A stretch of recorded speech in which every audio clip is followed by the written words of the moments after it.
menutup itu, makanya kita mengapresiasi pemerintah Kabupaten Bogor yang bergerak cepat untuk menutup pabrik tersebut. Nah, apabila 3 perkara ini telah merajalela, maka terjadilah gempa bumi. Terjadi nggak gempa bumi? Ada kebakaran di mana-mana, betul? Mantan kebakaran, saudara-saudara kita banyak yang kasihan susah bernapas. Di Jambi kebakaran juga. Kemarin saya ceramah di sana. Musim kemarau, banyak yang kebakar. Di Jakarta kebakar, ada 4 orang yang meninggal kebakaran. Di Lombok, Pulau Sade, desa adat kebakaran.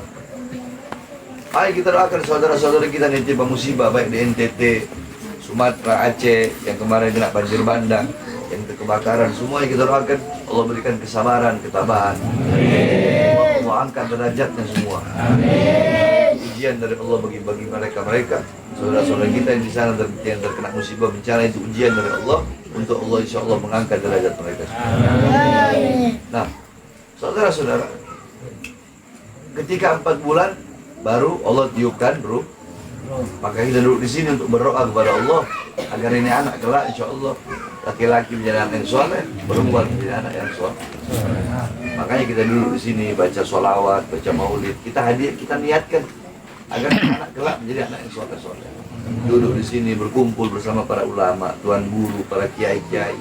Kita berkumpul di sini, alhamdulillah. Ini nikmat yang besar yang Allah berikan kepada kita. Duduk berkumpul sama ulama. Jangankan melihat wajah ulama, nadratan manadra alim nadratan fa fariha biha fa ghalaqallahu min jatalna ramalakan yastaghfirullah ila yaumil qiyamah. Barang siapa yang memandang wajah ulama, wajah orang alim, memandangnya dengan pandangan bahagia, dengan pandangan cinta, pandangan kasih sayang, maka dari setiap pandangan itu Allah Subhanahu wa taala ciptakan malaikat yang bersujud kepada Allah. Dia tidak bakal mengangkat kepalanya sampai hari kiamat sebelum Allah mengampuni dosa-dosa dosa-dosa sebelum Allah Subhanahu wa taala mengampuni dosa-dosanya. Itu memandang wajah orang alim. Allah ampuni dosa-dosa itu. Makanya seringlah duduk berkumpul bersama para ulama agar apa-apa yang Allah berikan kepada mereka, Allah berikan kepada kita. Mahbubal mahbub, mahbub. Wa muhibbal mahbub, mahbub. Dicintai oleh orang-orang yang dicintai oleh Allah, maka orang itu akan dicintai oleh Allah. Dan mencintai orang-orang yang dicintai oleh Allah, maka orang itu pun akan dicintai oleh Allah. Oke, insya Allah kita doakan dengan mudah-mudahan orang tuanya ini, orang tua si bayi itu, apa namanya? Sofian, ya. Sofian ini cinta sama ulama, cinta sama orang soleh. Siapa yang cinta ulama, yang cinta orang soleh, maka kelak anak-anaknya atau cucunya bakal jadi ulama. Bakal ada yang jadi orang soleh. Berkat cinta sama ulama. Contoh Imam Ghazali. Imam Ghazali itu ayahnya bukan ulama. Imam Ghazali itu keluarganya tukang soleh. Ghazal itu dari kata ghazal. Ya, dari kata ghazal. Ada yang bilang Imam Ghazali itu dari kata ghazala. Ghazala itu nama desa, tapi dibantah oleh Imam Az-Zahabi dalam kitab Syiarul Alam An-Nubala. Beliau berkata, aku telah berkeliling, tidak ada desa yang bernama Ghazala. Sehingga Imam Ghazali yang paling muktamad itu laqab Ghazali itu nama Ghazali diambil dari kata Ghazal, tukang sol. Karena keluarga beliau tukang sol. Bapaknya tukang sol, tapi cinta sama ulama. Tiap ada majelis hadir, bawa kue-kue, bawa teh, bawa ini ngasih buat ulamanya, salim sama ulama-ulama. Akhirnya beliau apa? Punya anak menjadi ulama besar, Hujjatul Islam, Hujjatul Islam, Imam Ghazali. Yang ngarang Ihya Ulumuddin, Ajabatul Zaman. Yang ngarang Mukasyafatul Ghulub, Kasyaful Umruh. Yang ngarang yang ngarang Al-Wajiz, Al-Wasid. Yang berinduk sampai ke kitab Imam Syafi'i. Yang ngarang Minhajul Abidin. Imam Ghazali. Padahal abahnya bukan ulama. Makanya itu orang dengan cinta sama ulama, insya Allah. Si Sofyan ini cinta sama ulama, cinta sama orang soleh, insya Allah anaknya jadi ulama. Jadi orang soleh. Makanya kita duduk di sini untuk mendoakan. Karena apa? Jangan harap Anak pengen nanti kalau punya anak bakal baca doa buat anak tiap hari, tiap habis sholat, baca doa buat anak, ziarah, bakal bikin hall. Jangan harap pengen punya anak seperti itu kalau ente masih hidup, ente tidak pernah mendidik. Kau tidak pernah mendidik anak-anakmu dengan pendidikan Nabi Muhammad. Jangan harap. Tapi kalau pengen punya anak yang soleh, yang kelak bisa mendoakan orang tua, yang bisa memberikan syafaat sama orang tua, mulai sekarang didik putra putri kalian dengan pendidikan Nabi Muhammad. Tidak ada pendidikan yang lebih baik, nggak ada. Yang lebih baik, yang lebih sempurna dari pendidikan Nabi Muhammad, nggak ada. Pendidikan paling sempurna, paling baik adalah pendidikan Nabi Muhammad SAW. Imam Ali berkata, ta'addabtu bi'adabin Nabi. Aku beradab dengan adab Nabi Muhammad. Bagaimana adab Imam Ali?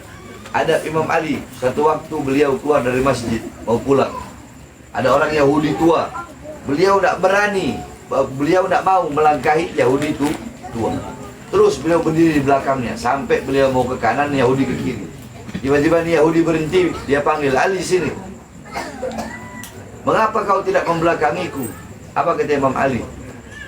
Nabiku Muhammad SAW mengajarkanku untuk tidak membelakangi, tidak mendahului berjalan di hadapan orang tua. Kalau orang tua yang berjalan, kami diajarkan tidak boleh untuk mendahului orang tua tersebut. Itulah ajaran agama kami. Akhirnya apa kata Yahudi tersebut? Wahai Ali, bawa aku kepada Muhammad dan aku ingin Muhammad membimbingku masuk ke dalam Islam. Alhamdulillah. Lihat, itu dengan akhlak Imam Ali. Kenapa? Karena beliau bilang ta'addabtu bi'adabi Nabi. Aku beradab dengan adab Nabi. Yang mendidikku Nabi Muhammad. Aku berpendidikan dengan pendidikan Nabi. Sampai-sampai Imam Ali pernah musuh nih udah mau dipenggal, udah mau dihajar ini musuh pakai pedang Zulfikar yang mata dua, udah mau dihajar, tiba-tiba di musuh ludahi wajah Imam Ali. Nggak jadi Imam Ali penggal. Imam Ali bilang, pergi engkau. Pergi dia. Sahabat tanya, wahai Ali, kenapa kau tidak memenggalnya? Apa kata Imam Ali? Ketika aku ingin memenggalnya, yang pertama itu karena Allah. Tapi ketika dia meludahiku, aku tidak jadi memenggalnya. Karena aku takut memenggalnya bukan karena Allah, tapi karena dia meludahi aku. Makanya aku tidak jadi memenggal dia karena aku takut. Kalau aku penggal dia bukan karena Allah, akan tetapi karena dia meludahi. Lihat bagaimana adab Imam Ali menjaga keikhlasan hatinya. Nah, Rasulullah bilang, adabani Rabbi fa ahsana ta'dibi. Kata Rasulullah SAW, Allah yang mendidikku. Kalau kata Imam Ali kan, Rasulullah yang mendidikku. Nah, kata Rasulullah, Allah yang mendidikku. Sehingga sebaik-baiknya pendidikan adalah pendidikanku. Itu kata Rasul. Anak tanya, ente orang semua pengen nggak anak-anak ente terdidik dengan pendidikan Rasulullah? Pengen nggak? Jawab yang keras, pengen nggak? Pengen nggak? Makanya dari sekarang pulang dari sini didik putra putri kita. Masukkan sekolah, mau SD, mau SMP, mau SMA, enggak apa-apa. Aliyah, sanawiyah, aliyah, enggak apa-apa. Yang penting dahulukan pendidikan agamanya. Paham?